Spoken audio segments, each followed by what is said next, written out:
Our podcast. This is episode number 147.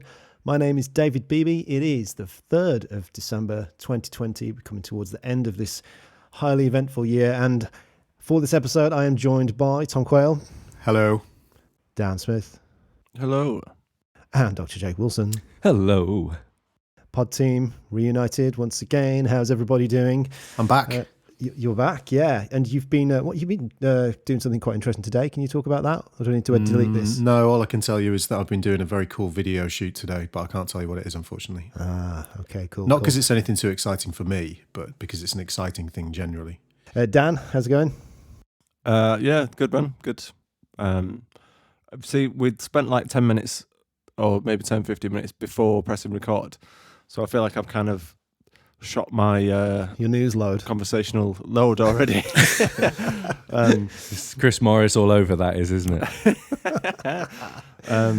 Yeah, standard, just teaching, and then realising that it's quite close to the end of the year and I've not done things that need to be done by the end of the year.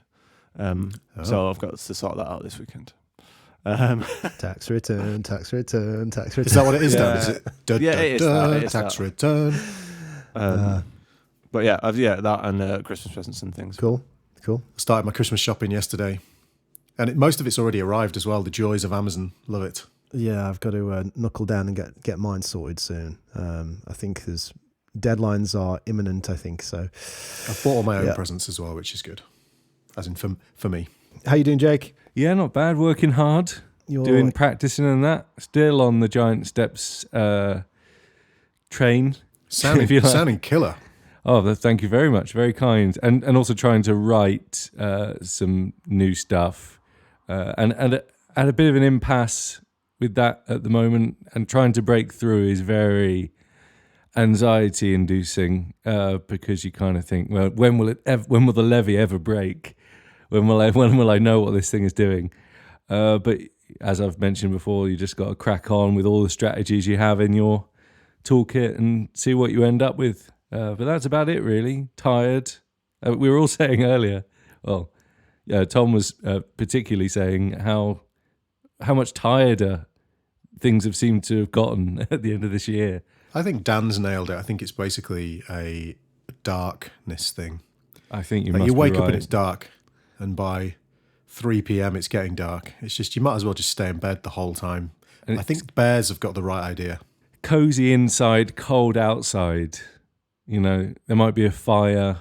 You know, there's just a lot of things that make you want to be a bit sleepy. Have you put your Grimbo decorations up yet? Not yet. We did yesterday. Oh, we're going to get a tree this weekend. So, are you? Apparently.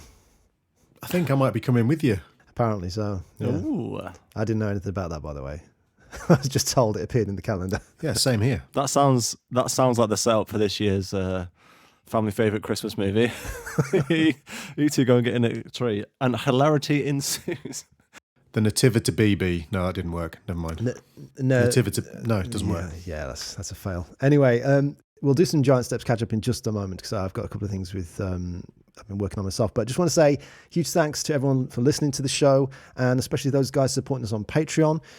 George Nicola signed up for the Executive Producer Plus this week and caught the live stream we did last Sunday.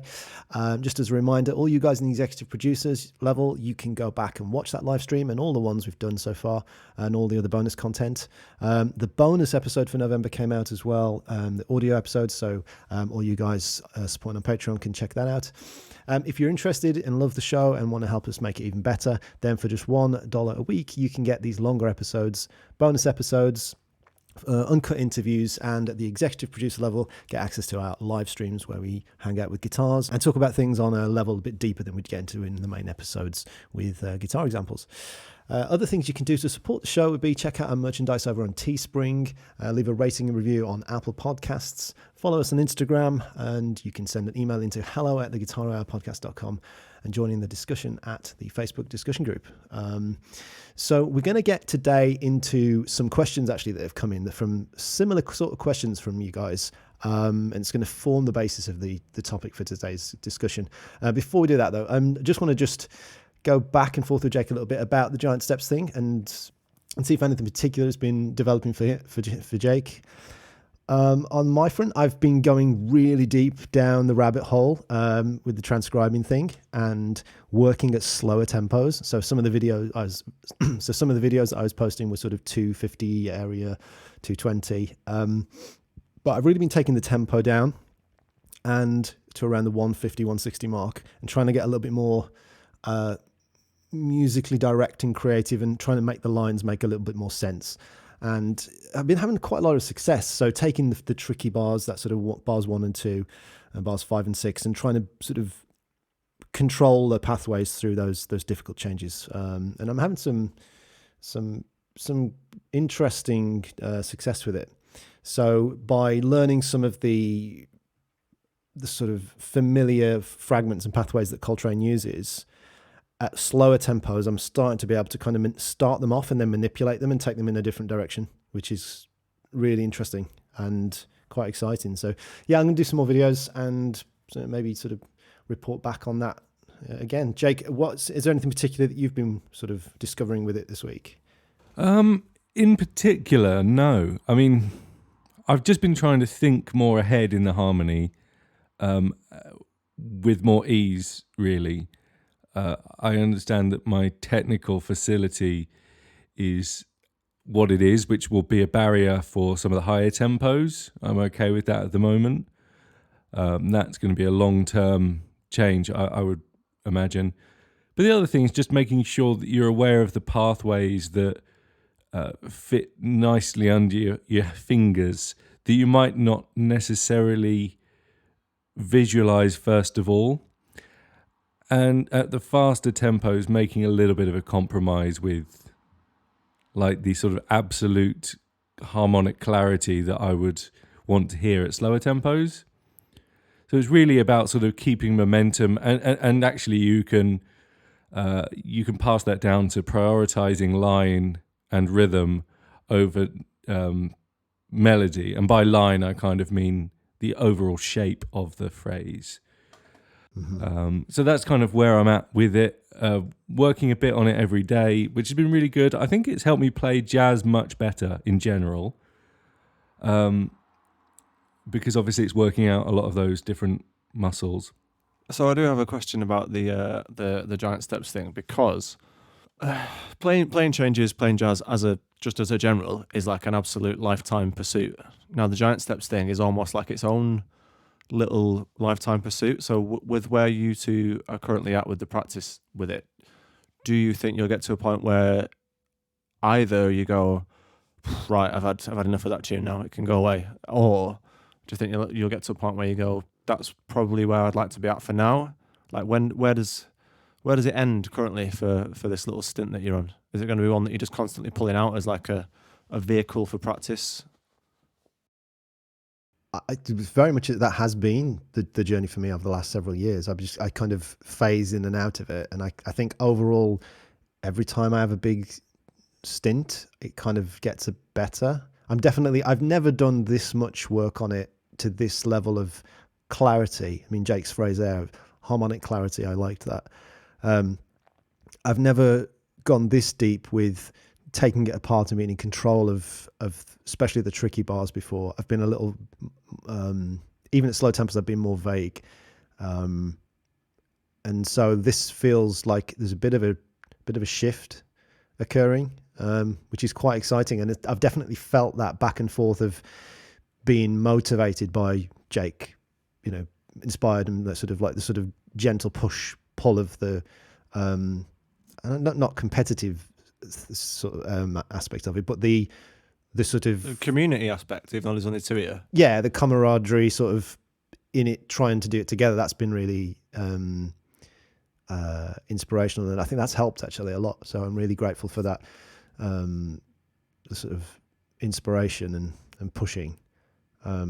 So yeah, I think, but I don't know in terms of how long it will last. I mean, I'm sure the wheels will come off and I'll get onto other things again, but I don't know if it'll ever be. It's a lifetime pursuit. I mean, Tom, you've been shedding it for, it never ends, does it? I mean, it's just something that you. Yeah, well over 10. Well over 10 years. Yeah. And I think obviously, like anything else, you go through phases where you're less inclined to practice it on a regular basis, but you always come back to it because it's one of those tunes. It's interesting. Jake, is your I can't actually remember what your opinion on whether you should learn Giant Steps was. I can't remember whether you were for or against or just neither, just kind of non-partisan, as it were. But has it changed your perception over the last few weeks? Well, one thing you said that I hadn't fully considered was that you don't need to know any melodic minor to play over it. Oh, yes, good point. Yeah, well, I can't remember if I mentioned it that way, but yeah, You did. Well, I'm just saying that, you know, there's 3 chord types, and I think it's helpful if you want to move those chord types forward in your or transitioning between various versions of those chord types forward in your playing. And you needn't think of it as a super fast thing, but it'll be a satisfying thing to practice slowly. If you haven't learned the melodic minor modes, I mean, it's going to kind of lead on to what we're going to talk about today, isn't it? But my position is, I don't know. I mean, yeah, there's no like. It's not going to hurt, is it? Unless you're trying to play it too quickly, unless you're like not taking a long enough run up. that's the thing, though. I mean, we've already talked about it, but I think it's the speed of it that's far more intimidating than almost anything else. Because I find Moment's Notice or Lazy Bird far harder to play than Giant Steps, unless you properly crank the tempo of Giant Steps. That is, but if you properly crank the tempo of Moment's Notice, I find it way harder than Giant Steps at the same tempo. Way harder. It's that kind of functional harmony thing that's been laid down by the people who have played it before. And because Coltrane's solo is so iconic, and it's mainly kind of not straight 8th notes, but like constant 8 notes, with all the other bebop language in the other things, it's a much more delicate and complicated rhythmic picture. And I think that when we start playing those tunes, we build that into what we're trying to express. Does that make any sense? Like all those little sort of trills and turns that they put in, you know, the sort of Parkerisms. You know, there's just a bit more to the way you deliver that kind of music. Yeah, I've been analysing the original solo take a lot, and finding so much fruitful material, and stuff, even the stuff that is uncomfortable physically to play, is just making me look at it in a new light and look at the fretboard in a new light. And I'm trying to find inventive ways of fingering that original material that works at higher tempos, and I think I'm making some ground. It's amazing how many times, like, you know, on the bar 3 on the E flat major chord, he plays the exact same ascending scale, like on each chorus. Or there's certain things that are, I mean, it's, of course it's an improvised solo, but he'd obviously had shedded and practiced so much that all of these motifs and patterns, if you like, were programmed subconsciously to be able to sort of be bolted together. And we've kind of touched on this in recently with regards to language and vocabulary and the blurry lines between what all that means. And I'm definitely getting a slightly clearer picture of it all now.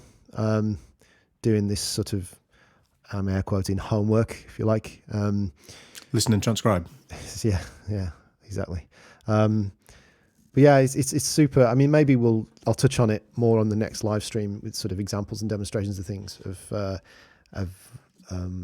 exactly what I'm talking about. It's a little obtuse without guitar in hand. Yeah, I think it's been really interesting journey. I'm really enjoying it. Again, as I say, it never ends, Dan. I mean, I think you'll sort of come back to it. The only thing unknown is when this current intense period of shedding it will kind of fade. But yeah, that does bring us on to today's episode then. And because we'd had a question from, well, similar question from multiple guys. So apologies if I'm only going to read it out once because it was all of a similar things. But I know, Martin Mason, Jonathan Morrell, I think there's multiple people that asked similar kinds of questions. But I'm going to read out, because it's just on screen, Sam Whiting. Sam's a executive producer, patron. Thanks, dude. And really great player and lovely guy. An excellent gamer, so I'm led to believe. Yeah, he streams on Twitch now. Yeah, he when streams. He does little practice sessions Yeah, and stuff. he's Watched him Cool, last man. night doing a writing session. It's good hang. So yeah, check Sam Whiting out on Twitch. Sam T. Whiting, I believe. Sam T. Whiting. So I'm going to read his question out then. But it is, the sentiment is captured in multiple people over the last few episodes of Giant Steps Chat. So he says, hey Beebs, for questions, one that's been rattling around since you guys have been chatting about Giant Steps is how to run up to something like that. Meaning, is there a recommended path through various standards or knowledge milestones that you guys would prescribe as teachers before Giant Steps? Assuming, of course, that I haven't missed you chatting about it already.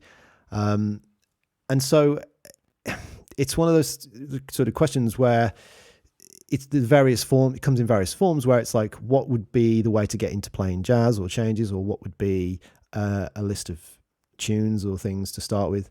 And we thought as an episode, we'd kick this around a little bit and see where, what our experiences have been and what we've got in terms of ideas or recommendations.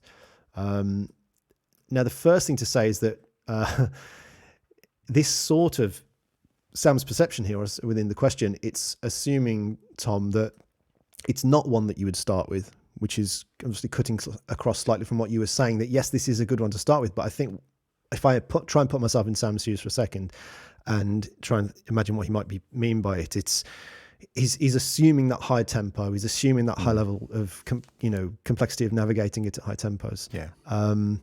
Yeah, I get it. That's absolutely right. Yeah. So I mean, where would we begin? Like, if we were teaching a beginner, or if someone that was already playing guitar but wanted to get into jazz, I mean, where would we begin with them, or where did we begin ourselves? I guess in terms of, do you remember the first standard that you guys ever learnt or ever tuned? Well, this is an interesting question. What was the first standard that you ever learnt, if you remember it, and what was the first one that you felt, I'm actually doing this. I can actually outline the harmony of these changes. Does that ring a bell for any of you guys? Mm-hmm. Who wants to stab? Yeah, well, the first one I ever learnt will be very similar to the first one other people learnt, which was the first one I actually properly learnt was Autumn Leaves. And the first one I felt I could play over was Blue Bossa. However, there are caveats to that, because I could play over Blue Bossa, but I wasn't really doing melodic minor harmony properly. I wasn't really outlining the altered dominant chords in any meaningful way, or the minor 7/5s, but I could play over it without screwing up the key change, as it were. Mm. And it was many, many, many years later when I felt I was properly outlining the harmony for anything. Mm. Do you remember the tune where you were doing that though? Do you remember? No, it didn't really happen that way for me. There wasn't a tune. It was more bunches of tunes I was working on where I got to a point where I could outline. I didn't work on one tune to get to that place. I just, the process of working on lots and lots and lots of tunes, it eventually happened, and then I should do it. That's very similar to me in some ways. I started on, well, it's a slightly complicated one because it comes in two stages, but one of the first tunes I did was All of Me. Yeah, All of Me. This is a longer form than Autumn Leaves or Blue Bossa, but it's in terms of it has more bars, but the chords kind of settle. It's a medium, slower tempo usually, and the chords are sort of settle for 2 bars perhaps. And I found there was more time to outline stuff, like the anti-Giant Steps, if you like. And so that one I remember doing very early on. But the first one that I actually felt I could suddenly hear the changes actually happening and occurring in my lines was All the Things You Are. That's where I suddenly felt, I remember doing the continuous scale exercise through that, and it's starting to click, and even just the metronome on, I could sort of hear that the changes were emerging.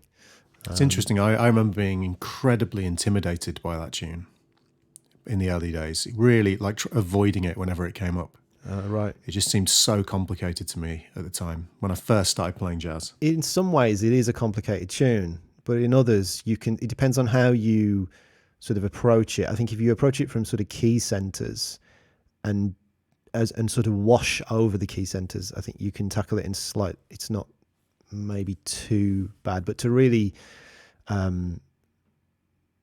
hammer and nail and outline it properly, it's slightly more involved. I think actually that's a really good point that I really started to get to grips with playing over standards when I had the tools to analyze them properly and to really understand the implications of what I was seeing harmonically. And that a lot of that actually, funny enough, came from playing through the Pat Metheny Real Book and failing massively at a lot of that stuff, but gradually working out, okay, this is a minor 2-5-1, and I can see like the particular alterations on the altered chord here. I can see that this is a major 2-5-1 that doesn't actually resolve. I can see the implications of this being the 6th chord.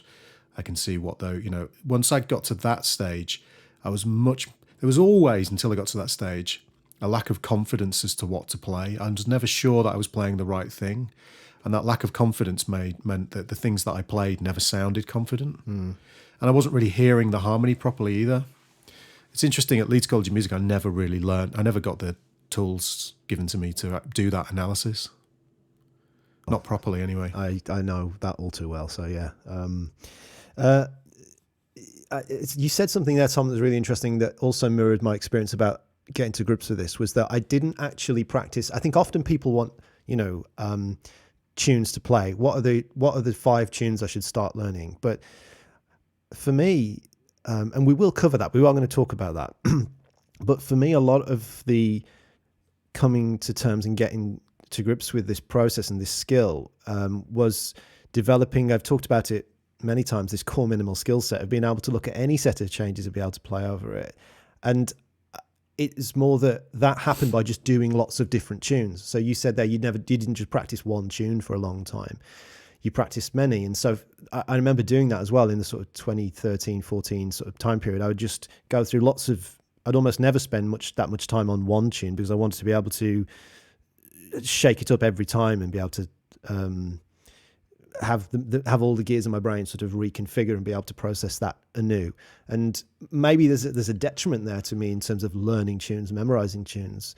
But as I mentioned on the bonus episode last week about this core minimal skill set thing, how I biased and put so much weight and value on that skill of being able to play over any set of changes without having to study it and practice it first time. That was, to me, was so important that's how I learned to play over this stuff. So I don't know whether it's the best advice for someone that wants to really learn tunes and songs, but if you want to be flexible and be able to manipulate this ability, then doing it over lots of different things would be a way to go about it. But that's interesting that what I've done there is sort of mirrored in with what you're talking about, not just fixating on one tune. But Jake, Dan, I'll start with Jake. Do you remember the first standard that you ever learnt to play, or the one that you actually felt like you were getting to grips with outlining harmony on? Well, I was very lucky to have a fantastic teacher, and I can't give my the process that I went through without kind of jumping the gun and creating a syllabus, because it would be my syllabus for the future if I were to teach people how to do this. So in the UK we do music A levels, music GCSE, and part of those you can have jazz.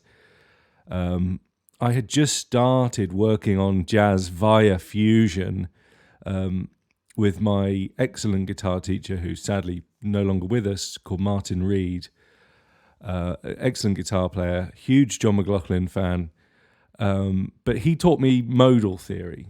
And with modal theory, at the same time, I was looking at Miles Davis's So What? And I didn't really understand modes until Martin took me through what they are, and then looking at studying So What at uni, at A-level.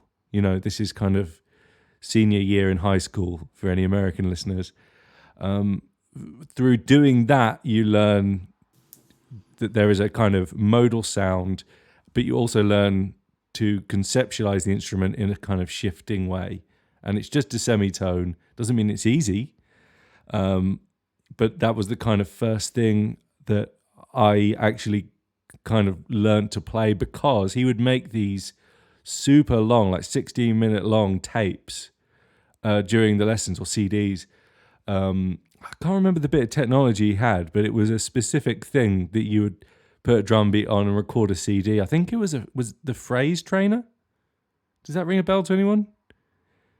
But anyway, he would do that, and I would sit at home and practice for like 16 minutes on each mode or something, and do that over and over and over and over. So I kind of started with modal theory, and I didn't do much melodic minor with him. I kind of got on it, but at the same time, I was my own worst enemy, because I got super into Mahavishnu Orchestra and Weather Report and Pat Metheny, and kind of jumped the gun and just got interested in the harmony, And so it was kind of not that interested in improvising these kind of what I thought were quite cheesy jazz tunes at the time, because they do sound like super corny if you haven't learnt the appreciation for what it's doing. And you're listening to the jam tracks and some of the older versions. It just wasn't my thing. After hearing Mahavishnu, my whole world changed. But then I went to Berkeley, and that's where I learnt chord scale theory, which tightened up my choices, which allowed me to play over pretty much anything, and kind of gave that, you could make an argument for your harmonic interpretation of a tune, right? That's kind of the gist of what chord scale theory gives you, and I could sort of deal with that in real time, but I wasn't really interested in being a jazz guitarist after Berkeley. And so, but since then, I think I could pretty much break it down as to say that start with things that work on your modal understanding and shifting modes, and these can be exercises and not tunes. You just have to get into the mindset. Of course, I've missed out a huge thing here, which is in the background of all this, there's the blues. And the blues and swing blues plays a massive part in my sort of studies. So, do stuff you enjoy, do the thing with the modal changes, and then start adding in various elements of CST, all major modal harmony, add in some melodic minor modal harmony, and then kind of go from there with regard to complexity. But that would be my sort of the general description of my journey with all that stuff. Dan, what do you remember your first jazz standard? What took my jazz virginity? Yeah. Popped my jazz cherry. I think I was probably given, let me see, the jazz thing probably didn't really come into any sort of focus or play probably until university. I think with where I was going with what I was trying to do and the kind of player I wanted to be at that time, I think it was like, have you tried jazz? Because I was basically sort of trying to do the changes thing. Or get him. That was kind of, I didn't really know at the time, but that's kind of, what I was trying to get into. I was really into like Steve Lukather and Larry Carlton, and that thing of sort of being able to play over whatever's put in front of you, but coming from a slightly different angle. Coming from you go to somebody puts a song in front of you and says, right, we need a part or a solo for this. It's almost the same mentality, but in a slightly different way. So I think when I got to university and they were sort of, the jazz thing was quite sort of pushed there, or it wasn't pushed. It was with the kind of thing I was trying to do. It was like, right, let's get into this. I probably got Autumn Leaves put in front of me. I didn't, and don't mean to offend jazz here, but I didn't, and probably still don't quite find that tune as a tune that interesting. Not, I don't know. There's like a Bruce Foreman thing where it's like got a proper big comeback to that, but it just the way it moved, I don't think was kind of like it sort of didn't require enough effort for the reward system, I think, for what it is. So I think probably after that, it probably was Blue Bossa with the little kind of upper minor third thing. And everyone back in the day when they're learning how to play changes does, one chord vamps and then upper minor third, upper minor third, upper minor third, which is a great way, limitation exercises and that.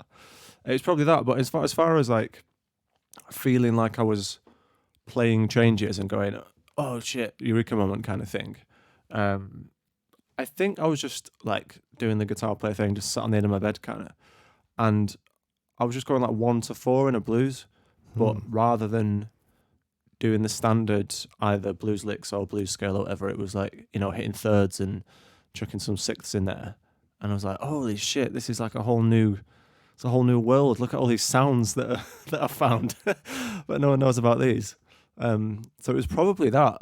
I mean, we'll probably get onto that in a little bit, but I think that is just being able to do that, being able to properly go from like chord 1 of chord 4 to a blues and just outline those two changes and then adding more changes to them before, because I think what can happen with the whole what standards should I look at is if you're not really into the jazz thing as a listener and you're just looking for vehicles, I think it can potentially be a bit of a kind of lonely sort of practice grind. Whereas I think if you ease yourself in with like some blues stuff and then maybe like get into players that sort of have that weird cusp of like, it's not quite jazz, but it's not quite blues either. There's more notes than blues, but not as many as jazz. Do you know what I mean? There's those guys that are sort of in the slice between them. Like Robin Ford. Yeah, exactly. Or like older dudes like, it was like, who did this? The guy called Tiny Grimes. I think he did an album with Charlie Parker at one point. I think it's like jump blues, where it's just like blues with loads of thirds in it. And there's another guy that I was listening to the other day, Bill Jennings. Right, yeah. Some cool stuff. It's like these guys that are kind of in between, and it's like you're getting into those sounds. It's like a gateway drug, and then you can get into your full jazz blues, because people go like you're talking about Charlie Parker and stuff or John Coltrane. Is if you go right, that's jazz, and go straight there, it can be absolutely overwhelming, and you don't even know, like, even from like a listening point, it's like you don't have the palette yet to take that stuff in. I remember getting put a chart in front of me before I could read music at secondary school of like James Bond, which is it was a kind of jazz big band arrangement of James Bond. And I just didn't know what to do with it. And it was pathetically bad. And I kind of had to sort of like bow out of that arrangement. It was really bad. But I think the other thing, Dan, is that this was all before. Well, we've all just done a kind of a brief recap of all the things we did that led to our changes playing being a thing. This was before necessarily things like YouTube being what it is today. And for me, there was a great deal of mystery about it. And a long time before I heard of guys like Kurt Rosenwinkel, it was kind of fusion straight away with Alan Holdsworth and John McLaughlin and whatnot. It's a very weird journey, but I think nowadays there is this kind of tendency to go, oh, who's the best jazz guitarist then? And you just have so much stuff on YouTube that you can just go and watch. I don't know what point I'm making. I just think it's kind of interesting that when we talk about our journeys, there is a kind of more random way that we all discover or make a path through these things. I do feel as though there is a slight orthodoxy creeping in via the shared information of YouTube. I should probably just say as well, in terms of my journey, I mean, many of you guys listening will have already known or heard this, but just on the off chance anyone doesn't. So I've kind of taken two paths, two shots at this, learning to play jazz and changes. 18, I went to Leeds College of Music to do a jazz degree, and I for all intents, but I screwed it up, really. I did graduate, but I didn't come out the other end being able to play at all. Babes, quick question about that. So when you went there, obviously there's an audition process and things. Were you already trying to do the jazz thing where were you at the point of application for that? If you see what I mean. Oh, I was just curious about wanting to go to college and learn to play jazz. Okay. So That's a bit of a baptism of fire, isn't it? You just reminded me of that. So the audition process was you just had to play an arrangement of a tune, and there was no. I mean, Tom, I don't know if you remember your audition for that, but for mine there was no grilling of improvisational ability or scale knowledge or fretboard knowledge. It was just play 2 pieces, I think, really. It was all it was. So, I mean, I had no real reason to my perception of what the point of going to college was very different from what the reality was. It was a place for people to go to learn to improve their jazz playing, not to learn to play from nothing. And that miscommunication was the root of all my problems in life, I think. So I had that with Berkeley, incidentally. So that's interesting. I'd like to hear about that sometime. Yeah, definitely. But so I went to 18 and did a 4-year jazz and contemporary music degree. I got the piece of paper, but I didn't come out being able to play. Just being really, really honest, I came out the other end and I couldn't outline the changes to Autumn Leaves still. Which is quite shocking and embarrassing, and even embarrassing as to how do they even graduate at that point. You start asking myself questions about like this entire thing is just a farce. It's a Mickey Mouse entirely. Like, how's that even possible? I wouldn't. I would have obviously failed me. Like, how could I? There's so many questions that get raised. But then fast forward 10 years later, and I have the desire for whatever reason to want to try and do that again, and or not do a degree again, but try to learn to play that kind of music properly. So that was the second attempt. So I think a lot of the theory, harmony, etc., was fairly solid, which enabled the groundwork to begin sort of in 2013-ish. And that was the journey for me has gone in a very, very strange way. And it's only really as a much older, as like in my sort of early 30s, that I really have become, the player that I am now today at 38 in 2020 is completely not who I was even 10 years ago in my late 20s. And that required an inordinate amount of, coal face grindstone work. But it was something that was driven by a desire to sort of correct previous mistakes. And the exact ways in which I've done that were geared towards a rock type blues shred type player who's wanting to achieve some more of that sophistication initially in sort of the line type playing. And so that's why I think the journey here is I'm possibly the odd one out, and you guys, I think all 3 of you guys have had a fairly continuous, unbroken chain of guitar life from since you've started. I mean, obviously everyone has their peaks and troughs or whatever, but I had a massive period from when did I finish college? 2004, 5, all of that period from 2004 to 2012, 13. I was, on paper, on my tax return, I was a guitarist. I was a music teacher, but I didn't practice. I'd completely fallen out of love with it, and it was a resetting of my entire approach to my musical life in the sort of early 2010s that resulted in I guess very much who I am now. So it's a bit of a strange journey, but it's been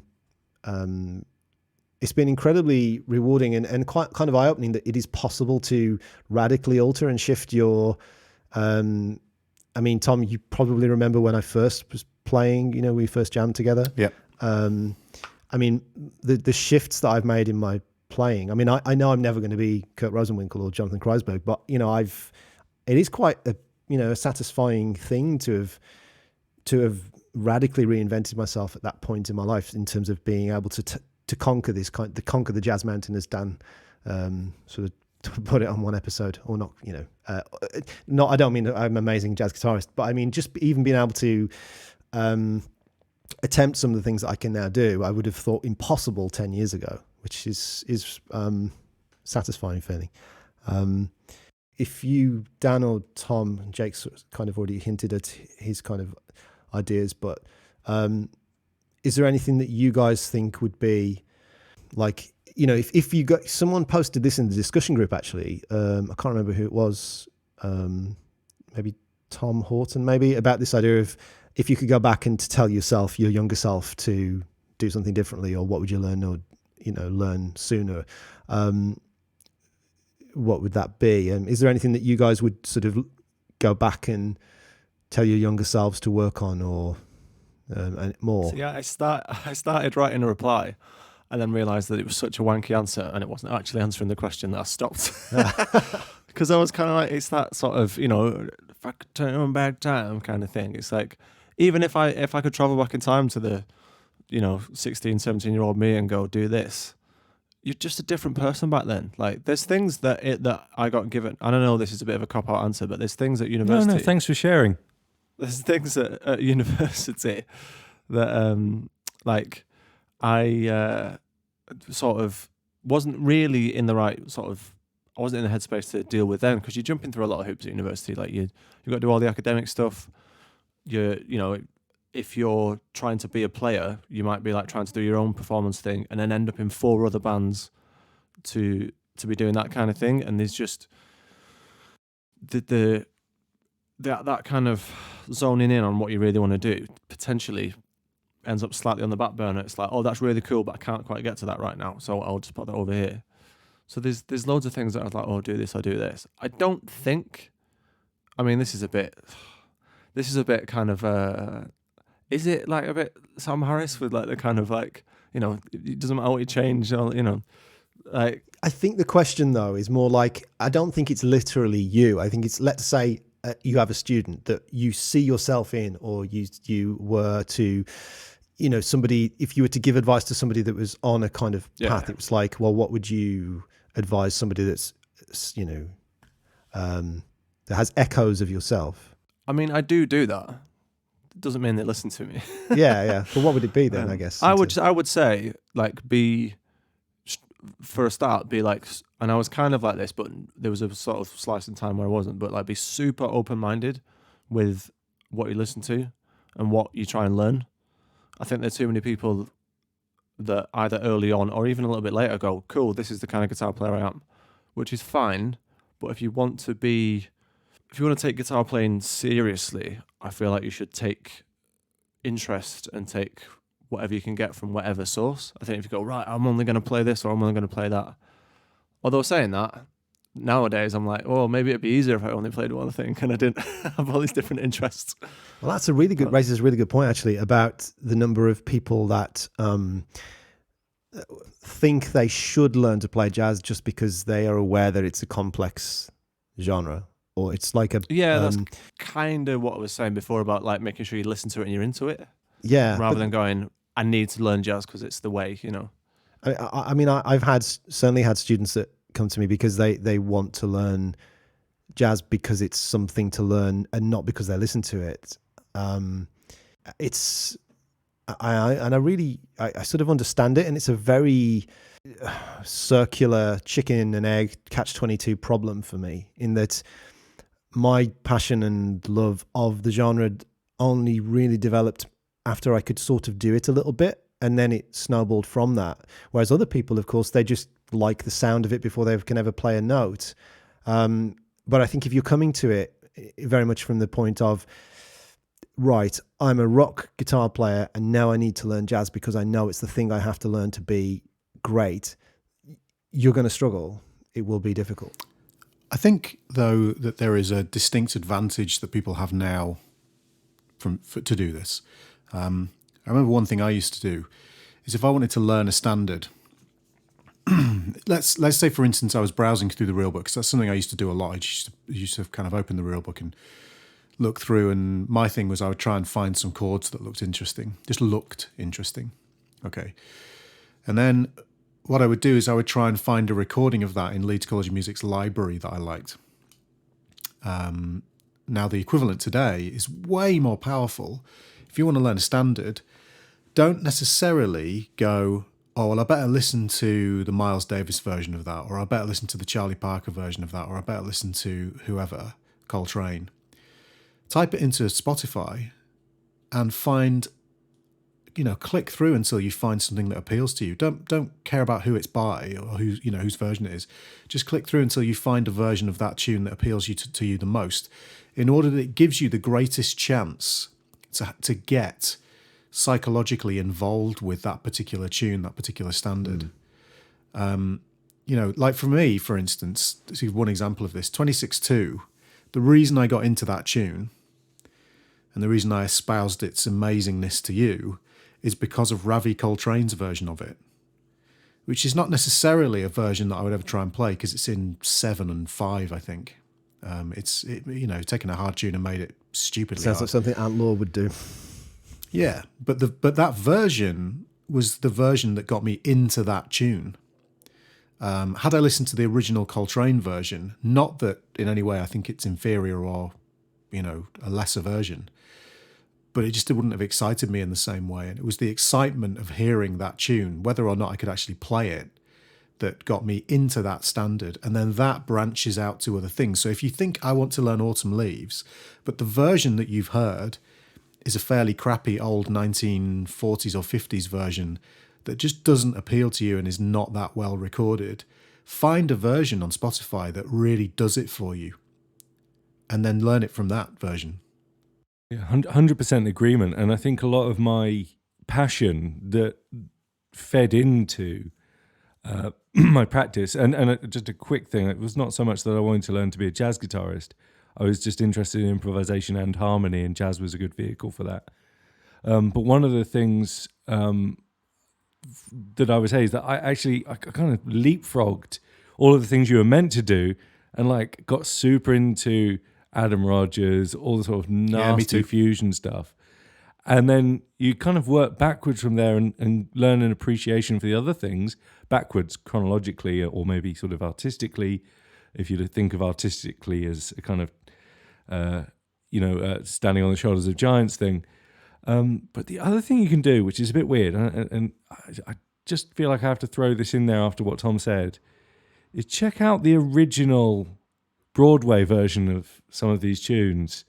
They are way more orchestrated and sophisticated than you think. I mean, just think about the Disney thing, Someday My Prince Will Come. It's like you listen to the tune as a grown-up adult musician, and you start hearing some really sophisticated writing and arranging, and it makes you sort of reconsider things that you sort of maybe took for granted if you just think about the real book version of that tune, because a lot of the real book stuff is a distillation of something much more intricate that was the original thing. Absolutely, man. A great advocate for this who does sterling work is Mike the Daddy Marino on Instagram. And he does these little posts where he puts all the so many different versions, charts. He posts the charts of all these different transcriptions of the chords going back to the very, very first one, of the original film versions or the show versions. And he's actually run these sort of masterclass things. I've not partook in them yet, but I know he was doing them through the summer, through lockdown, where he was sort of teaching these the harmony of the original tunes. But yeah, absolutely, I've certainly gone on and done that from his recommendations on his urging to go and listen to the original orchestrations.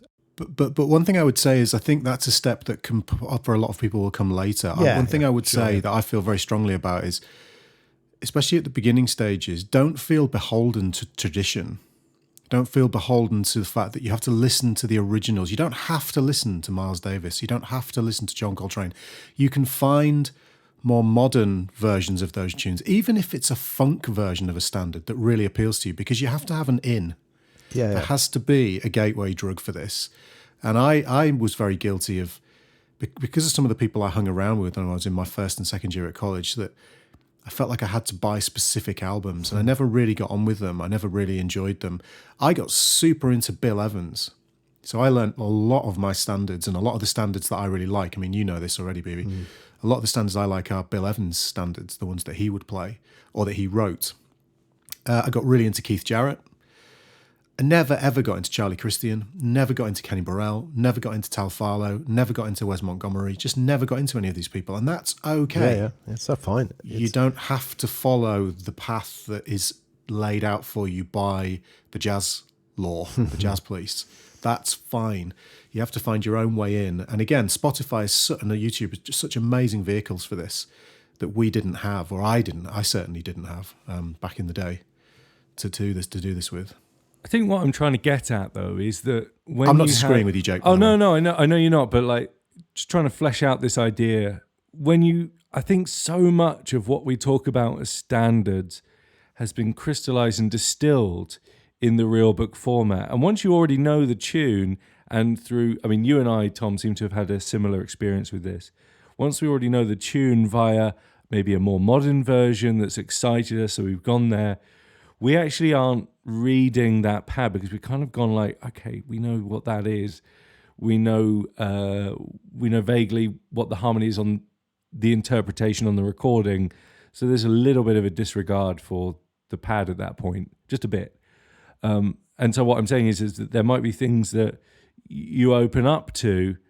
Like you and I both did the random page in the real book, and I wish that I took a bit of time to just listen to not the 60s and 70s small band versions of those tunes.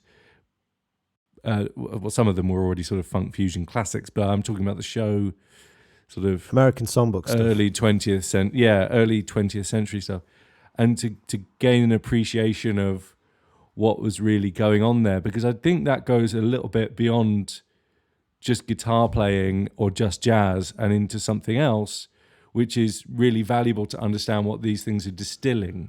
That's it. I mean, I completely agree with that, of course, but it's that thing, isn't it? At the beginning, you're wading, you're dipping your toes really rather than wading, dipping your toes into some water that is pretty damn boiling hot. And so you have to, it's like edging yourself. Sorry, it's not like edging yourself. It's like slowly dipping yourself into a really, really hot bath. You know, at first you're like, I can't do this. Oh, it's too hot. And then once you're in there, you're fine. You're like, what was the problem there? But it's weird though, Tom. We've been exposed to these much more complicated, gnarly, big bandy, orchestral sort of symphonic jazz stuff, and we just it just washes over us like easy listening, despite being super sophisticated. Yeah. Oh yeah. I know we're getting like slightly off topic, but I do find that kind of boiling water thing an interesting analogy when it's so familiar. Like someday my prince will come. Well, I'm more talking about the physical act of doing this on guitar. So, of course. all standards, no matter how simple they seem later down the line, the gateway to get in is significantly imposing. It's like BB's front gate for his house. They're imposing with lions out the front, so on and so forth. So what's wrong with my front gate? they're amazing. They're imposing with lions out the front. I do not have lions at the front. He does. I don't have lions. One's called griffins. Herbert and one's called Lois. Oh, yeah. But they Hedge trimmed into two big bees. yes, yeah. I totally do with that. But You got to get through the maze first, guys. well, you've got to cross the moat Past first. get past the Minotaur. you've got to find your way. And I think that Dan sort of mentioned this earlier a little bit, but I think there's a danger in saying the 5 standards that you need to learn are Autumn Leaves, Blue Bossa, Stella by Starlight, All the Things You Are, and All of Me. And then somebody writes those down, and then they sort of work their way systematically through them and never really get anything from it, because it's somebody else has given you the list of a bunch of tunes that you never really were into, and it's hard to motivate yourself to do this for any other reason than you've been told to. People work in different ways, though, and I think some people need a syllabus. And I know it's very exactly where personal you're to me, coming obviously, from. but, I know exactly where you're coming from, because I'm of a similar bent. But some syllabus would have been useful to me, and I think that if I wanted to be to guide people, I would say that here is a guide, but of course, go and do your own thing. And if you want to deviate from that, that's great. Yeah, I mean, there's a couple of things that we haven't mentioned yet that are starting to occur in my mind. That some of this will depend on what your goals are, and those goals may be ill-defined or not even known in the beginning. If I think about my own goals have shifted over the period of time I've been learning to play in this new period since 2012, 13, how the initial impetus was to be able to improvise over chord changes. It's now shifted to be able to want to have more vocabulary and language and control, and to actually be a little bit more historical and with my playing. And so I don't think, maybe Dan is the outlier here, but I don't think any of us, other than Dan, are particularly vocable languagey type players. And I think that the method that you might approach or tackle might be different if that was your goal. That was my revelation. I talked a little bit about this on the bonus episode just gone, that you weren't there, Tom, but it was this idea of my core minimal skill set was biased so heavily towards wanting to do a certain thing, which I thought was jazz.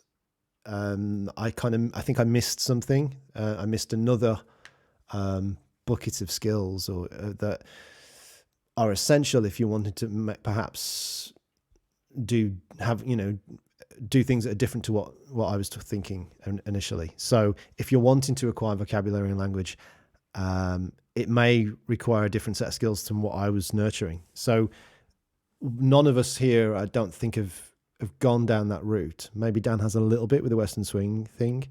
And I'm kind of like dipping my toe into that secondary pool of boiling water now. But I find that it is a really hard question, because often when this question comes, it's from someone that's already playing guitar or is already perhaps a really competent and accomplished player in one sense or many senses. And this idea of jazz is so broad, so encompassing in many different ways. So an individual's specific goals and mindset at a specific point in time is knowing that is essential to be able to really answer this. Yeah, and I think it also depends on what you mean by learning a standard. I mean, if learning a standard is, I'm not talking about vocabulary here, but if learning a standard is just learning what the chord changes are and being able to somehow make your way through those, then that's that's one thing. But actually, what really needs to happen is, I would suggest there's a two-pronged approach that needs to happen. You need to really learn some jazz solos by whoever, because you need to be able to hear jazz lines in your head. I don't mean learn a million licks so that you can play bebop by learning a million licks. That's a different conversation. What I mean is just learning a few. Like I learned some Pat Metheny solos just note for note with no friggin' idea of what was going on, but I could play them, which meant that I was developing by proxy some time feel and some technique that was relevant to playing jazz or Pat Metheny-esque lines, and I was hearing jazz in my own playing. Whether I knew what was going on or not, I was hearing it. Now, I'd never actually, I learnt to play his Old Folks solo from... It's gorgeous. Question and Answer. One of the trio albums, Question and Answer. It's a ridiculous solo. I could play that solo from front to back by the time I'd learnt the whole... obviously I'd spent the time to learn the whole thing, but I had no idea what was going on in terms of what he was playing over the changes and why. When did you quick question, dude? When did you do that? What do you remember what year that was? When I was in my first year of college. Right, okay. So I sort of, at the end of my first year, by doing a lot of that process, I felt like I could play quite a lot of Pat Metheny tunes, and I recorded quite a lot of Pat Metheny tunes with a friend of mine where he did some jazz, some duo gigs. Now, when I listen back to some of those recordings, the improvisation is appallingly bad, because I hadn't at this point learned how, this is my second point, which I'll come on to in a second, how to thread my own way through a series of changes on a basic fundamental level. Forget vocabulary. You can't learn, this is again, a slightly different conversation, but what I had done is I'd learned how to associate my technique with a certain time feel by that point, by playing other people's stuff. So I could mimic the time feel of Pat Metheny pretty accurately playing his stuff, which is a goal that's necessary unto itself. Yeah. Now, that's got nothing to do with learning standards, because if I'd learnt the changes to Autumn Leaves, or if I'd learnt the changes to Old Folks, it wouldn't have got me anywhere, because all I could do is I could say, I know what the changes are to Autumn Leaves. I wouldn't have learnt how to play over that tune by any stretch of the imagination, because there's no strategy there. So by learning the solo from Old Folks, I had the technical ability to play already awesome jazz lines that somebody else had played and have that time feel down. So I was hearing that kind of time, and I was playing that kind of time, and I was playing those kind of lines.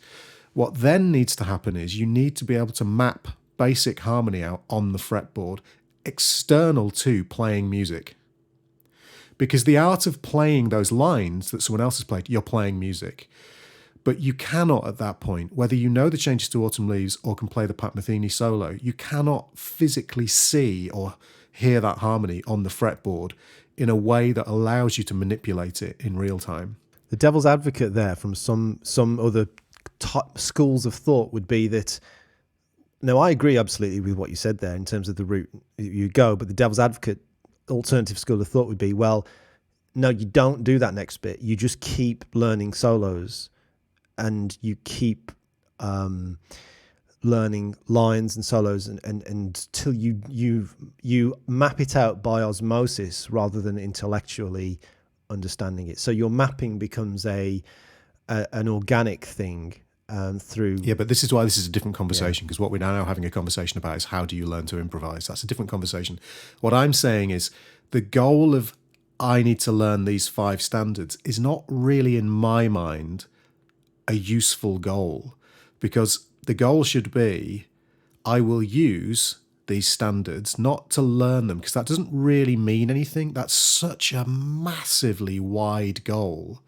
What really the goal should be is I'm going to get really into this standard, and I'm going to learn a bunch of solos by other people that I really am into as a vehicle for starting to hear harmony. And the standard that you pick at that point is almost irrelevant, so long as you don't go completely mental and pick something like Anna Maria, or like, some crazy tune with some really truly hideous I harmony. would bracket stuff like that though outside of the word standard. I mean, you could put it on, but I mean, Anna Maria, it's like, well, it's in the real book, so I mean, I would say American songbook, like American, like show tune, film tune. Those are what I would call. Yeah, that's exactly. What I would say. So what I'm saying is, if you pick I Should Care, or if you pick Stella by Starlight, or if you pick Autumn Leaves, or if you pick Blue Bossa, or if you pick Falling Grace, or if you pick, I know Falling Grace is outside of your remit, but it's the same kind of harmony. You pick any of these standards, they're all good enough vehicles because they have major and minor 2-5-1s in. Okay, Autumn Leaves has only got 2 major and minor 2-5-1s in. But actually, it doesn't really make it that much easier, because the harmony that you're dealing with is exactly the same as something like I Should Care, or, there are exceptions to this rule, of course, things like Joy Spring, which has a bit more of a Coltrane-y B section in it. But so long as you get really into the vehicle that you choose and you learn solos by other people, the only real way you can break into this stuff is to start to learn and some solos, either pre-transcribed or transcribe them yourself. You don't have to write them down. You just have to be into the mindset of, if I want to play Giant Steps, I'm going to have to start hearing and have the physical technique to be able to execute some lines that other people have played. Because if I can't even do that, there's no way I'm going to do anything but fail at this tune. And then the next stage is to start to map out the harmony outside of real time on the fretboard in a very, very academic manner. It's this thing that Jeff Berlin talks about. The learning of the solos and the enjoyment of the tune are the artistic side of things outside of the academic side that needs to happen. But whenever you learn to improvise and whenever you get into playing over standards, there has to be an academic process that you go through, which is outside of the realms of playing music. And this is why I think the goal of I'm going to learn these 5 standards is maybe slightly separate. Really what you're talking about there is just knowing what the chord changes are. It doesn't really get you very far. I don't think so. No, I don't think so. I think what I mean by it would be, or what I think is meant by it, is the idea of like, there are certain types of progressions that are very common in their function. So what Jake going back to what Jake said on his journey about learning modal harmony first, the only caveat to that I would say is that, and that's obviously clearly worked for Jake, but I I see that like that coming later for me personally. So functional harmony, of hearing how certain chords move from one another and how they can be very common from tune to tune is kind of what's going on here. So something like I don't know what's like in a certain 32 bar song form, you're going to have certain movements at certain points throughout, and that will be common from standard to standard. So it's hearing and learning, maybe academically, maybe just orally, what is happening at those certain points. Right. But this is my point. So you can list 5 arbitrary standards that people should learn. But, if the point is there are, let's say 150, let's just pick an arbitrary number, 150 standards in the real book that exist in that same common jazz chord form setup as Autumn Leaves or All the Things You Are. There aren't 5 that you should pick that are always the same, because people, you might get a student who's really not into those 5 tunes, but really likes I Should Care, or really likes, I'm going to load the real book up. Maybe it's main mission and side mission in the sandbox game thing. It's like you have your main missions, which are the 5 that are curated to help your character progress, and all the side missions are there, and you might not be able to do them, but they're there, you can access them. It might be a bit of a thing about that. You could have like you could almost have a, like, because this is probably, if I was going to, like, sort of gun to my head, sort of put a list together, it would probably be like, first off, can you outline the changes of a blues, or like a jazz blues, or a minor blues, like a minor blues kind of thing? Can you do that? Which is very predictable. It's very set. It's a shorter form.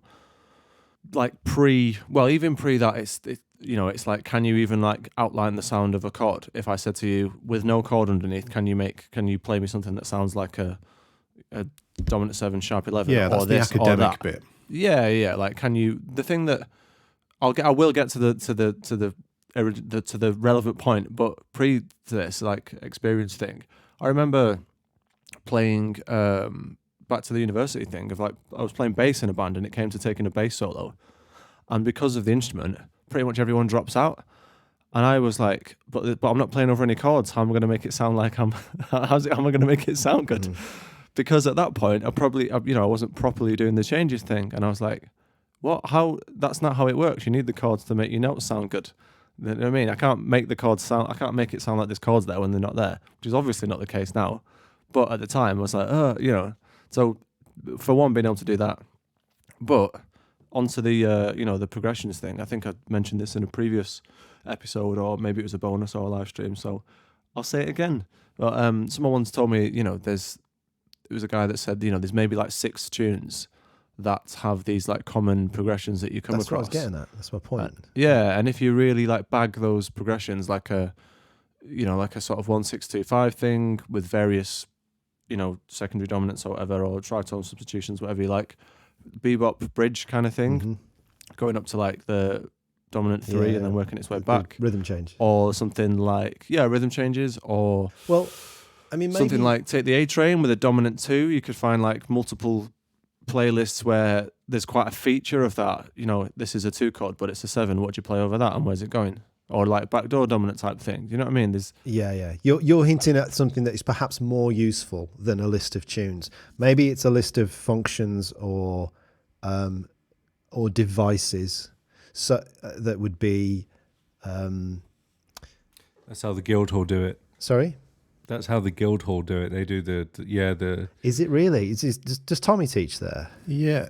Maybe we should get Tommy back on. And yeah, we should. But that is that's their sort of first year. But all those guys already know how to play jazz, really. But this is sort of my point, because going through the real book here, so if you just start from A, so you've got A Fine Romance, you've then got A Foggy Day, A Night in Tunisia, then you've got Afternoon in Paris, then you've got Alice in Wonderland, not that one, All of Me, All of You, All the Things You Are, Alone Together, skip over Anna Maria. you've got anthropology, you've got April in Paris. These are all based on basic major and minor 251s, and we're only on A. As time goes by, Autumn in New York. These are all like Autumn Leaves comes up next. They're all based on the same material. Beautiful Love, we're in B now. There's nothing here which is necessarily more beneficial than any of the other tunes to learn. It's just which ones do you or your teacher manage to inspire yourself with, either because you really like the melody or there's a particular arrangement that you really like. And that's my point. I agree. Like, there's no reason why Autumn Leaves, other than the fact that for some reason it's seen as being the first tune you should learn, is any more beneficial to you than learning April in Paris or, there is a reason in terms of the canon, in terms of the likelihood of it being useful as a tune for communication with other musicians. So jamming, or the frequency of which something might be called or appear within a set list. So, I mean, that would be the only other... But you're skipping ahead a massive number of steps there in terms of where somebody's at. Like, if they're at the point where they can go to a jam session or play with other musicians and play Autumn Leaves, then they're not at the point where they necessarily need to be inspired to learn some standards. They're way beyond that point. I don't know about that. It's one of my regrets in some ways. I think I should have been doing that much earlier on. So I think we're back to the main, the main quests and the side quests. I would really say that there's no problem at all in syllabizing things, as long as you don't make those the only things that people should do. And I think you can create a useful syllabus which takes on one topic at a time that you can guide people through. So what? And then maybe 12-bar blues without any of the jazz turnarounds. And then maybe, you know what I mean? Like, you can take people through these things. You've got to do these things so that when you get to Blue Bossa, I disagree with that, which has major and minor 251s, you've got things that you I can... don't like that at all. No, I don't. But that's important though, Jake. There's a real issue, I think, with starting with So What. I think in that... Oh, that wasn't my issue. Okay, go on, Tom. It's fine. Right. Well, my issue is that there was no point within my journey through jazz at the beginning where you could make me interested in Autumn Leaves. Like, there was no recording that you could give me that made me go, I've got to learn that tune. I don't feel as though I've been heard there. What? But you're saying that you're syllabizing it. So let's say, yeah. So you have to be interested says, you have to be interested in something to take on the syllabus. Yeah, but no, but that's, and then you've got all your side quests that you can do. But like, the thing that will help you is to take it step by step to get to the end goal. I'm not talking about motivation. Yeah, but you have to be... A lot of the people who are listening to this podcast don't go to jazz college and have a syllabus put in front of them. They don't have a teacher cracking the whip. They're doing it themselves. Don't need jazz college. They've got us and our ramblings. We are imagining a scenario which is based on a pure academic setup where they're going somewhere and being schooled. Most of the people listening here, if they are in that scenario, they're probably, like Sam, for instance, has already done a degree. He's already gone to college. He's out the other end of that and is now in self-motivation territory. He doesn't have a syllabus in front of him. He has to find a way of self-motivating and finding... And bear in mind that Sam's already a killer player. If you say to Sam... You wouldn't say this to Sam because his question is about giant steps, but if you said... You have to learn this set of tunes in order to get to giant steps. That's a syllabus, right? What you're saying there is... I must be making myself very unclear. I don't think I'm really talking about that at all. Go on then. Yeah, I'm talking about people who have never, ever done any kind of changes playing before. How can they get to a point where they can do changes playing?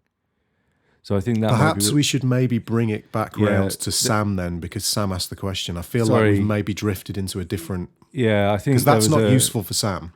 No, I'm not saying it's not useful, Jake, but it's not useful for Sam. No, but you could apply the same approach or not. I mean, I feel as though I was talking about how would someone get into jazz? What are the first 5 jazz standards one should learn? And I thought of a useful way to navigate through various harmonic issues one at a time. And that's just, maybe that's just me being kind of coming from a different place and having a bit of nonsense experience in academia where there aren't people.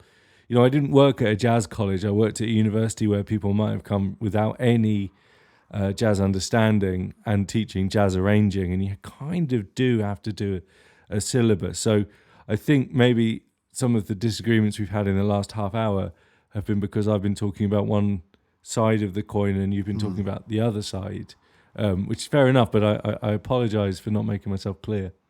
No apologies. I think that's the thing we're No. sort of circling around we've each got our own sort of obsession or sort of, you know, influence background or be in our bonnet about what the best way is to kind of, all our life experiences kind of lead to a sort of mindset of how best to tackle and crack the nut. I think we're potentially all sort of saying the same. We've kind of all sort of said the same thing in that it's potentially we haven't necessarily put it on specific standards, although you can. Like, I mean, I'll say what I think, and then you can say whether you agree with me or not. But I would suggest looking at either individual harmonic areas and can you outline that, and then building outwards from there, like, and then taking that into harmonic moves, and then tunes that have that in, and tunes that you like that have that in, because then it'll be more memorable, and there's a bit more of a vehicle there, because it's like you're zooming out even further and like approaching it as I'm going to play over this A section rather than I'm going to play over that and then over that. Things like I said, like take the A train that's got that. It's like 1, 2 dominant and then 2, 5, 1, I think. And then there's loads of time on the 4, and then it's kind of the same thing. Then it's like pretty much the same thing again to get back into the A, I think, if I remember correctly. And then things like playing over 1, 6, 2, 5s. Things like Days of Wine and Roses, I think. It's like F major to E flat 7. It's got that sort of backdoor dominant thing, and then down to the D7. Weirdly, I sound like I know loads about jazz at the moment. It's really interesting.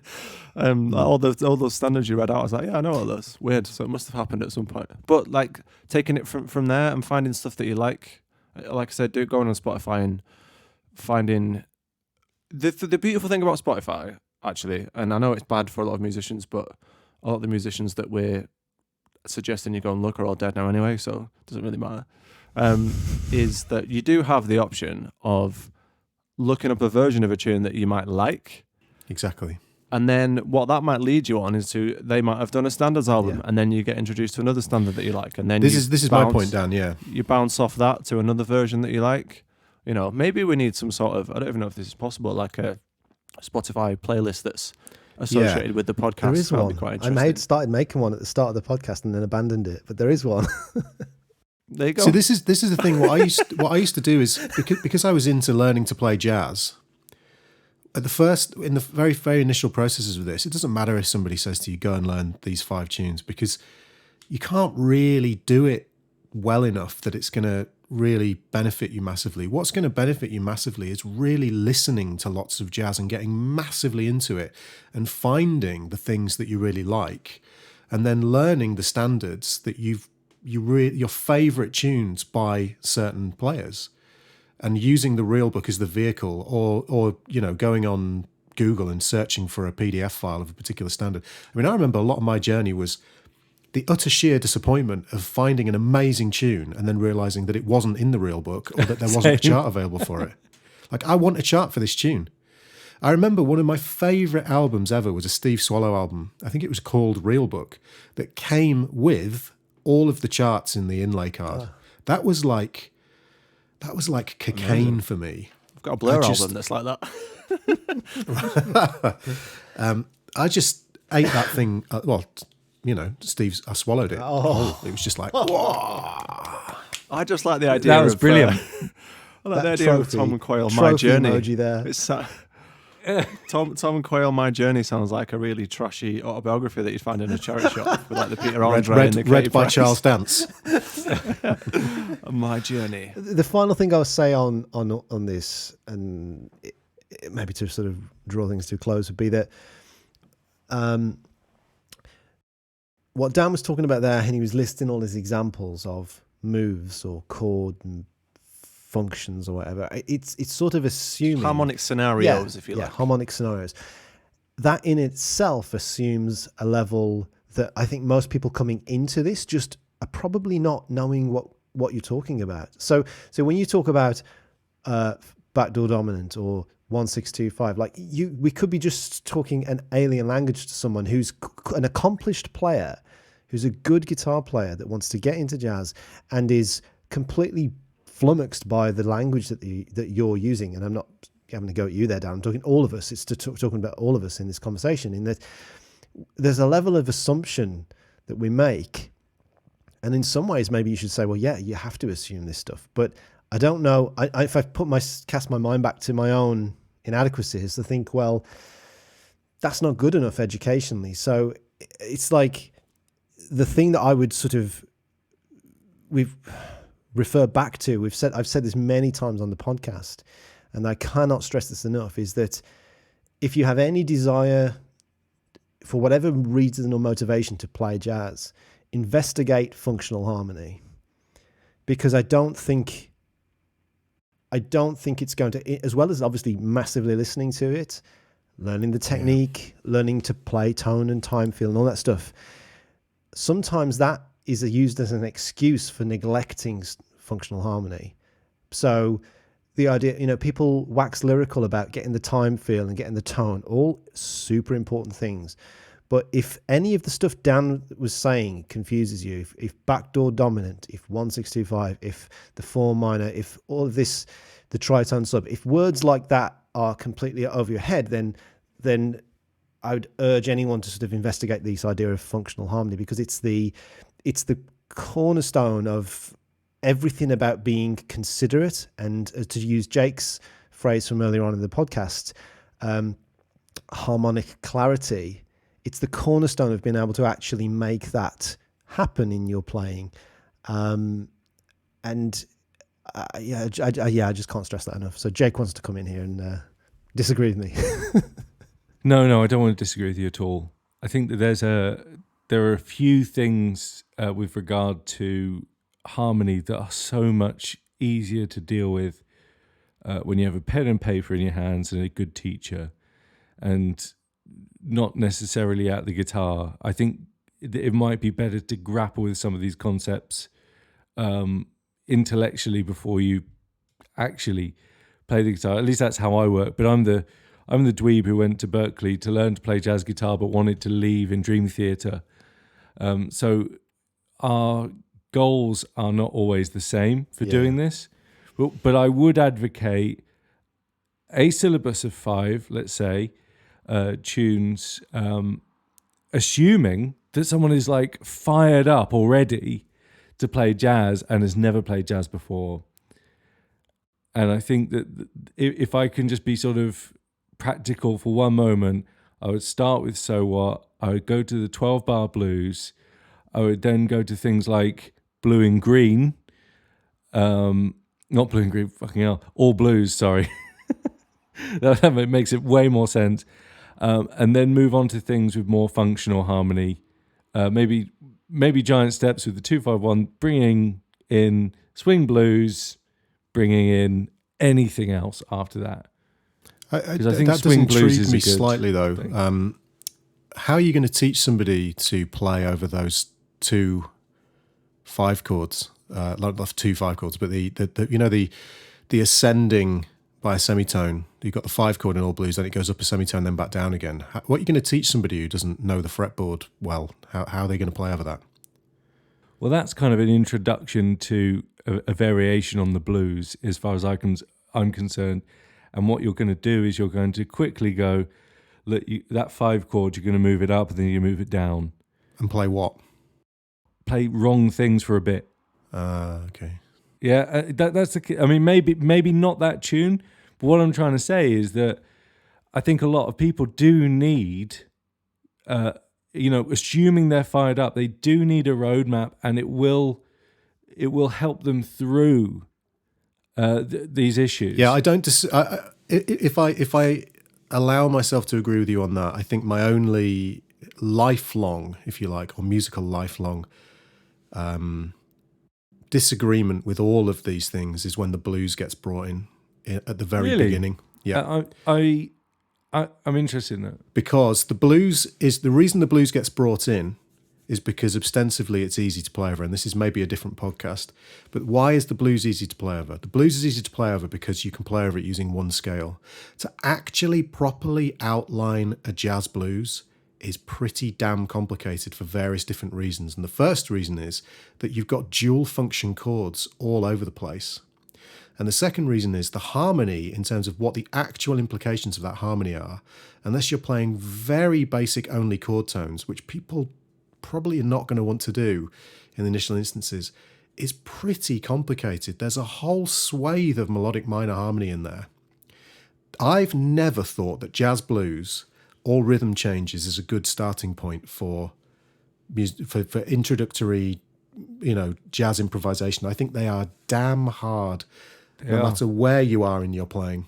But the great thing about them, and unfortunately I think we've opened a can of worms because I'm fascinated by this conversation. This is another podcast, yeah. And I agree with you totally, but what I did a bad job of there is I kind of assumed that we weren't going to be going full fat jazz blues.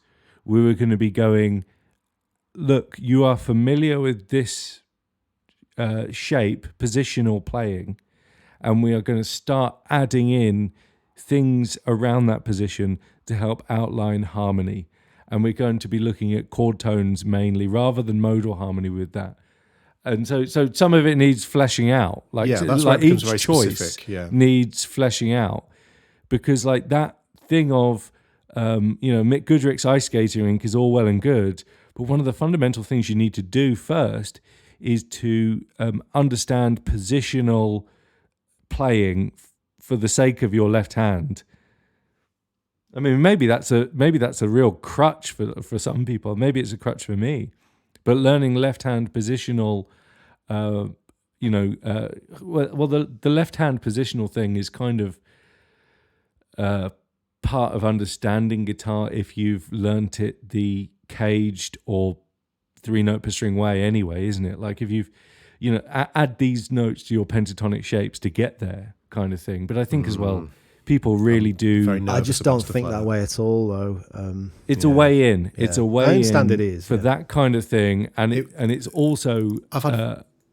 Sorry, Jake. Go on. No. I think I've said my bit. I just have very bad experiences with stuff like that from a personal level of learning. I have very bad experiences with people telling me I should play the blues as a vehicle for learning jazz improvisation. I have very bad experiences with people telling me just to add some notes to an existing shape I know. I have very bad experiences with people saying you should learn a rhythm changes and a jazz blues first because those are the basic vehicles that you'll be utilizing. It's like I got lost so quickly trying to do those things. It was a complete nightmare. Now, yes, that's a personal, sob story, but it's a pretty personal anecdote. But it's a pretty. I think it's happened to me. It depends how you lead people in. Huh? It depends how you lead people in, doesn't it? If you say, "Oh, just do this," it's a hack. It's not a hack. It is simply a way to understand positional playing and manipulation of harmony. That's a different. I think it's a follow-up podcast. It is a follow-up. Sorry, guys, it's my bad. Oh, that's a good episode. Do hacks work? Yeah, that could be interesting. Well, I think that's a definite no, but I think we've done that one. Have we done that one? Sometimes, I think it was sometimes in a rare thing. If you know how to do it without the hack, they work. Give away the answers. Okay. So. Yeah. Okay. Well, did we actually give anybody any sound advice? Well, I just feel like just before we finish, we haven't answered Sam's question, which is he asked how can he get. What's the trail leading ramp up to giant steps? Okay, then. Well, let's try and answer it. Yeah, forgive me. I was not answering Sam's question at all. I got preoccupied with the idea of 5 standards. What would be the best order? I don't know. Basically, Sam, you're on your own, son. Look at what giant steps is and what do you need? We know there's quick 2/5s in there. We know there's. Well, can I just finish Sam's question? There is an Aebersold book that does this. I just want to finish Sam's question because it's really funny. I missed it. He says He says, I'm going to totally out myself here, but I've never had any desire to play over or work on Giant Steps, as it's always conjured up images of my old music teachers who play it in anger whilst visibly lamenting their life choices. Oh, that's amazing. And I'm sure it's true. Man, that is so true. Well, it's absolutely true. I don't think he could have summed up me any better. I'm already there, man. That's Jake and I. I'm already there. Yeah. We practice Giant Steps angrily whilst lamenting our life. So what you need to work on Giant Steps, if you haven't done it already, is Lockdown 3.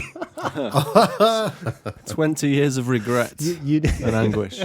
So what you need is to do Christmas with a bang, and then we'll get Lockdown 3. And then you can, Make you can sure master you Giant invite Steps. everyone around. Anyway, sorry, I just had to say that because I didn't read that bit of his question, if he's finished off in his message. There is, though, Sam, an Aebersold book, the old Aebersold Classics, which is dedicated to this cause, to take you up to the point where you can play Giant There Steps. is. So if you, we should put that in the show notes as to which one it is. I can't remember what I volume have it is, here. but it is designed to do that with course. tunes that will It's take you up to that called, point.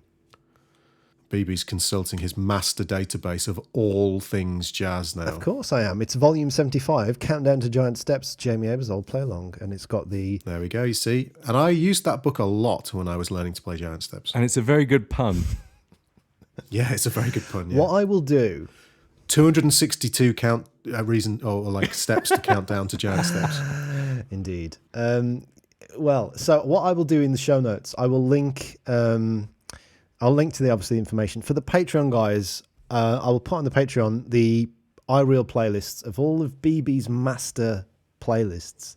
So all the playlists that I've done over the years in iReal, tunes that I've worked on in certain orders, and all the tunes that Tom and I have jammed over the years. All if you want to really roast yourself. I don't know if you know about this, Tom, but I've kept an iReal playlist of every time you've sprung upon me a ridiculously terrifying set of changes. I do know about this. I would then find a playlist or create a chart in iReal and then save it to this master list of all terrifying Tom tunes.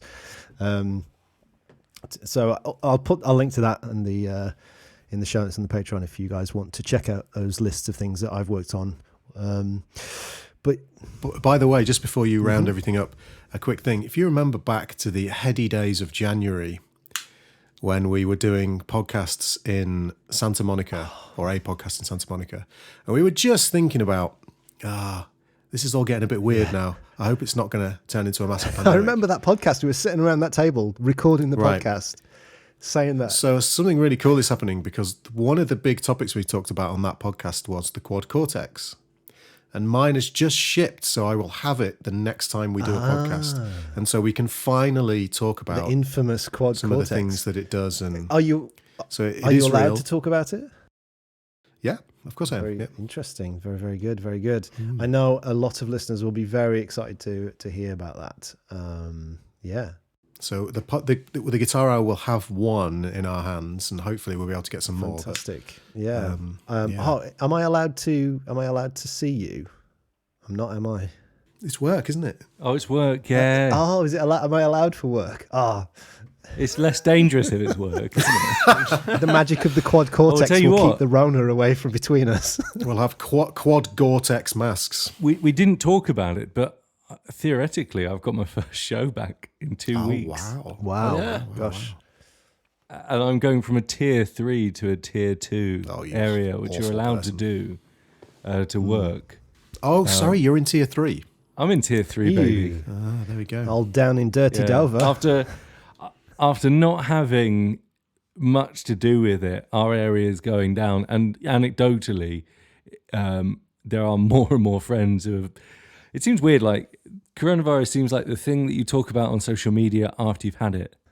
You know, like, I'm really, sorry guys, I'm really ill with the flu. No one says that on social media. But That's a good if point, you've had, actually, yeah. if you've had coronavirus, you don't go straight on social media. I've got coronavirus, guys, right now, right at the beginning. It seems to always come in like at the end. I've had the Of Rona. having it. Not I've got the Rona. Yeah, I've had the Rona, and this is what it was like. Okay, maybe. It's like a stigma. The Rona review. The Rona review. Total. I forget. Terrible we're on a- tabloid. I forget we're recording a podcast now. We've just reduced it to sort of general banter. We're in the extra I minutes don't think already. we are, because I don't want to do any crazy editing. So this is main feed, baby. This is main feed. Well, listeners, if you've noticed that people are saying, posting on social media after they've had coronavirus versus during it, let us know. We'd love to hear from you. And if you like the sound of Jake's loose lips and want even more of it, why don't you sign up to the Patreon? Oh, wow. More sung ships. Why don't you sign up to our Patreon? Then you can have the extra bants that we're about to go into after I sign off. So let's draw this thing to a close. Hopefully that was useful. Oh, God. It's nice to argue sometimes, isn't it? I think it's what we're best at, really, isn't it? I was going to say, I think that's our strongest suit. Yeah, we're even worse when the mics aren't on. Oh, my goodness. When we're in text form and type. We're very polite when the mics See our are Slack on. channel. When we're on a general sort of hang, it gets pretty vicious. Thank you, everybody, for listening to the Guitar Hour podcast. We appreciate each and every listen, especially to you guys supporting us on Patreon and those at the Executive Producer Plus level. We have Alan Dela Cruz, Andy French, Dave Cookson, David Kisselbout, Elliot DeVries, George Nicola, new sign-up, thank you very much. James Went, Jerry Popek, Jonathan Murrell, Mark Lee, Martin Mason, Matt Burtwhistle, Maxime Kaczynski, Michael Larson, Michael Norris, Michael Smith, Mike Patty, all the mics, Nick Gauntlet, Nico Akes, Norman Taylor, Paskin794, Pat DeJong, Robert S. Laher, Sam Oxley, Sam Whiting, Tim Bennett, Ulf Schwark, Volkan Bakirdan, and Will Pusey. Thank you so much for supporting the show. If you want to get longer episodes, bonus episodes, live streams, uncut interviews, all that stuff, then you can support us for $1 a week on Patreon. Links are in the show notes. Check out our merchandise over on Teespring. We've got t-shirts, mugs, stickers, all that sort of stuff. Leave a rating review over on Apple Podcasts. You can send in questions, your thoughts, suggestions to hello@theguitarhourpodcast.com and joining the discussion at the Facebook discussion group. I think that's all the housekeeping. So let's sign this one off and get into the juicy bits. Bye. Bye. Cheers. Bye.